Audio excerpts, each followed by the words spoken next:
हम किरण शर्मा, हम मंजू शर्मा अपना चैनल पर सबसे स्वागत करे छी। नमस्ते, प्रणाम सब दीदी भाजी के प्रणाम, सभी यूट्यूब फैमिली के प्रणाम, जते दीदी माई चाची सुनबी सबके प्रणाम। और हम दोनों देवरानी जेठानी जा रहल छी बहुत सब प्यारा कजरी गीत गाबो। बड़ दर्द भारी कजरी गीत, पति पत्नी के नोक झोंक कजरी गीत गाबो जा रहल छी। जरूर सुना और कमेंट करके जरूर बताइए। देखियो महंगाई ज्यादा छे, कमाई बढ़ के कम छे, गुजारा तो उतने न कमाई के लिए लेल परदेश तक की सब केलखिन और केना रह गेलखिन, ओही रह गेलखिन। ओकरा छोड़ के अहाँ सब जरूर सुनब, कमेंट करके जरूर बताइए। हम किनको दुल्हन गर्मी कते छे।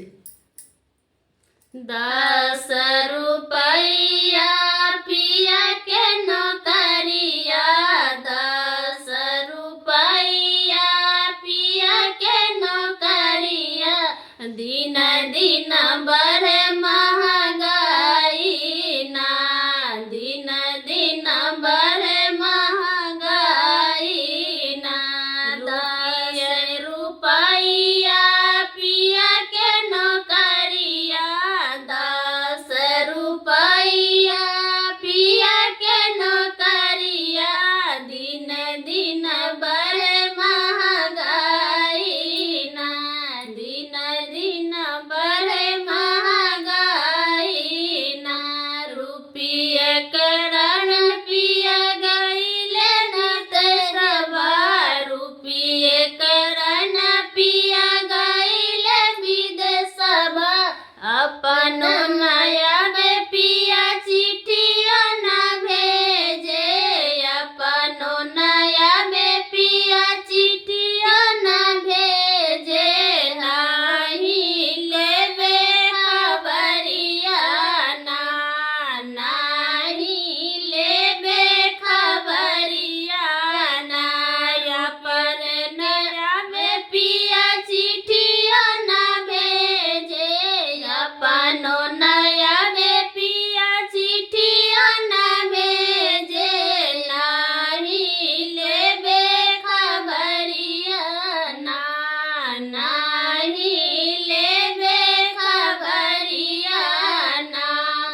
12 बरिस पिया चिट्ठिए का भेजले, 12 बरिस पिया चिट्ठिए का भेजले, पढ़े छोटा का देवरवा ना, पढ़े छोटा का देवरवा ना। चिट्ठिया पढ़ल देवर मना मुस्कावे, चिट्ठिया पढ़त मना मुस्कावे, सुन भाभी हमारो बचनिया ना, सुन भाभी हमारो बचनिया ना। चिट्ठिया पढ़त देवर मना मुस्कावे, चिट्ठिया पढ़त देवर मना मुस्कावे, सुन भाभी हमारो बचनिया ना, सुन भाभी हमारो बचनिया ना। भैया नई है भैले परदेसिया, भैया नई है भैले परदेसिया, तोहर रखल सतिनिया ना, तोहर रखल सतिनिया ना। भैया नई है भैया नई है भैले परदेसिया, भैया नई है भैले परदेसिया, तोहर रखल सतिनिया ना, तोहर रखल सतिनिया ना। अतबे बचन सुनी दिया मोर घर के, अतबे बचन जिया मोर धर के, अखिया लोर बहरतना, अखिया लोर बहरतना। कहाँ गेली किए भेली भरोसन नदी, कहाँ गेली किए भेली प्रोसन जड़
तबे बचन सुनी धानी दे जवाब तने बचन सुनी धानी दे जवाब तू तरा पिया राजा के बेटुआ तू तरा राजा के बेटुआ हो ना भेला बेईमाना को ना भेला बेईमाना ओही रे करना हम भली कसबिनिया ओही रे करना हिया भली कसबिनिया छोड़ली अपन नगरिया ना छोड़ली अपन नगरिया ना। देखियो जीत त भेले उनका कनिया के, सिर त झुक गेले उनका दूल्हा के। एहन कोई नहीं करब और अपना अपना पति के सब ख्याल रखब और जे पति कमाए जाए छै ओहो राखब।